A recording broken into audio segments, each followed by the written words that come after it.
చాలామంది లైఫ్‌లో అంటూ ఉంటారు. ఎందుకు ఏడుస్తున్నావు? మన చేతిలో ఏముంది? వచ్చేటప్పుడు ఎలా వచ్చాం, పోయేటప్పుడు అలాగే పోతాం. కానీ ఆ స్టేజ్‌కి మనిషి రావాలి అంటే ఎన్నో చూడాలి, ఎన్నో పడాలి, ఎంతో ఏడవాలి. ఆ స్టేజ్‌కి వచ్చాము అంటే మనం మ్యాక్సిమం లైఫ్‌ని చూసాము అని అర్థం. సో ఆ స్టేజ్‌కి మనం మాటలతో చెప్పినంత మాత్రాన ఏ మనిషి రాడు.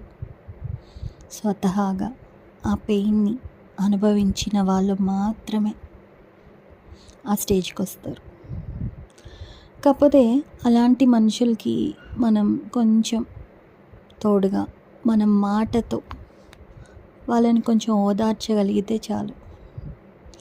ఆ స్టేజ్‌కి వచ్చినప్పుడు వాళ్ళకే అర్థమవుతుంది వాట్ ఈజ్ వాట్. నిజంగానే మనిషికి మాటే చాలా ఇంపార్టెంట్. డబ్బుల సాయం కన్నా మాట సాయం చేయండి, మనుషులకి చాలా దగ్గర అవుతారు. ఓకేనా? బాయ్.